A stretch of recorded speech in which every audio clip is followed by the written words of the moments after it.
tua parte. O pessoal está muito preocupado com os desdobramentos desde o início do conflito em 24 de fevereiro, com o que pode acontecer, não só na Rússia, na Ucrânia, na Europa, mas no mundo todo. O mundo vive momentos de muita tensão. Então, eu queria, se possível, que você nos desse uma retrospectiva da situação atual, qual é o status no entendimento da Rússia e quais são as perspectivas, porque o mundo está muito preocupado. Boa noite, mais uma vez, muito obrigado. Boa noite, Rogério, boa noite a todos. Eu que agradeço sempre o seu convite, sempre muito gentil e sempre nos apoiando e nos ajudando, inclusive, nessa árdua tarefa de trazer informação, de trazer conhecimento, informações verdadeiras, e eu vejo o seu esforço, o seu trabalho. Agradeço e parabenizo, né, Rogério? E eu sei o quão difícil é isso. Eu tento também, na medida do possível, né, no pouco que eu consigo, trazer algumas informações, traduzir algumas coisas a tempo para colocar, e aí no canal do Telegram, porque, de fato, a gente precisa, né, dar voz, mais vozes ao lado da Rússia para que as pessoas tenham mais informação. E aí eu até já começo falando isso, Rogério, porque com isso a gente já consegue ter uma dimensão de como, de fato, né, as coisas têm se desenvolvido aí, né, nesses pouco mais de 2 meses, desde o início, né, do conflito, que chamamos de operação especial, né, militar, mas que é justamente essa tentativa massiva do Ocidente de calar a Rússia, né, porque uma das grandes estratégias de guerra é justamente a manipulação da opinião pública. Então, quando você tem opinião pública a seu favor, você tem uma grande ferramenta, uma grande arma, no caso, né, num conflito, a ser usado e que conta muitíssimo, né, para que você vença aí batalhas ao longo de uma guerra. E o Ocidente, ele faz isso muito bem, né?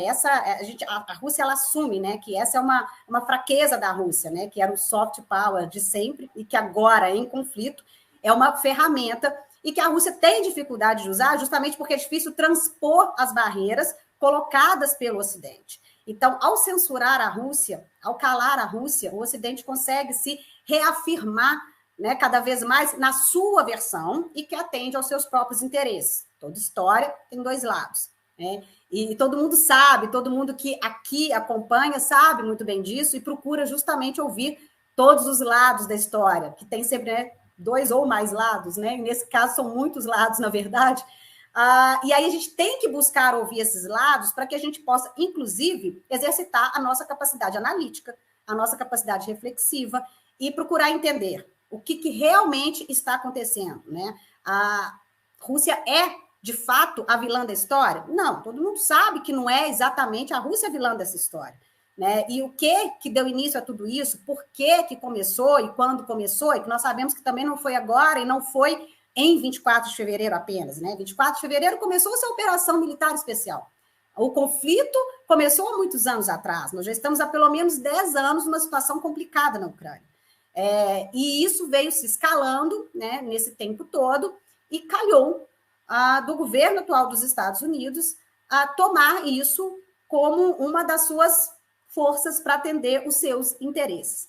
Dentro de política externa, a gente fala muito isso, é uma manobra até muito comum, a gente usar a política externa para tentar atender interesses domésticos, interesses da sua política doméstica.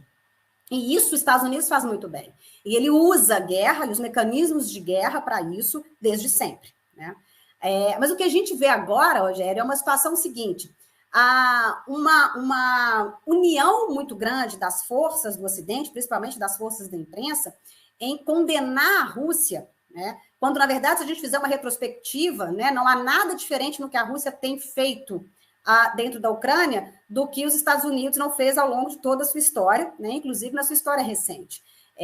Mas, ao contrário, né, do que acontece agora com a Rússia, os Estados Unidos nunca foi sancionado, retaliado, bloqueado, condenado massivamente, né, pelas suas operações, invasões, conflitos, deem o nome que quiserem dar, né, em suas guerras no Vietnã, no Iraque, no Afeganistão, na Síria, enfim, né, em todos os lugares, e o mundo está em conflito, não é de agora. Né? Não é de agora. E os Estados Unidos, ao contrário da Rússia, né, nunca sofreu exatamente as mesmas pressões que a Rússia sofre. Por quê? Porque ele sempre esteve numa liderança, sim, uma posição especialmente durante a década de 90, hegemônica, muito confortável, em que ele podia fazer e acontecer, numa situação segura e confortável de que ele não sofreria nenhum tipo de sanção, bloqueio, retaliação, porque ele, inclusive, estava ali dando as cartas, né? Essa é a verdade. Então, esse imperialismo norte-americano, que a gente vê acontecer, quando a gente faz um retrospecto, a gente entende muito bem. Então, o que eu comecei a dizer, inclusive, há uns meses atrás, quando me perguntavam, uma Rússia grande incomoda o Ocidente? Sim, incomoda. Porque ela começa novamente a questionar a balança de poder, né? Que em relações internacionais nós chamamos de balança de poder, ordem mundial, né? Que a gente está assistindo agora justamente esse deslocamento do eixo do Atlântico para o eixo do Pacífico, né? Porque a gente tem uma China, né, que hoje já é um contraponto muito importante. O mundo hoje sabe se refém da economia chinesa e agora, né, de certa forma, aliado nessa parceria com a Rússia e numa situação que incomoda muito o Ocidente. Então, quando a Rússia começa a crescer nas últimas 2 décadas, a retomar o seu lugar, a se encontrar novamente, se inserir num sistema internacional e querer fazer parte desse sistema internacional e do comércio internacional, sobretudo, e começa a crescer. E então, né, de repente, os Estados Unidos assusta porque a Rússia está dando as cartas na questão energética na Europa, né?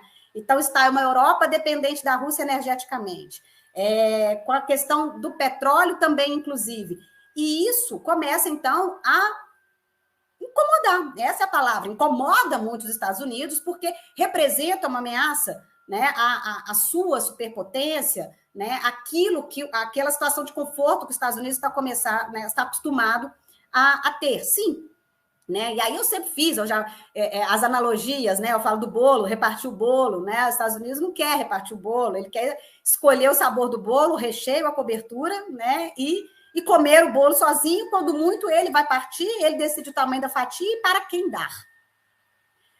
E quando ele se vê obrigado a sentar à mesa e dividir essas fatias, e entregar fatias para quem ele sequer gostaria de ter convidado para a festa, ele fica bastante incomodado, ele quer novamente ser aquele que decide sozinho sobre tudo, né? Todos os ingredientes para se fazer o bolo. E essa é uma das verdades, né?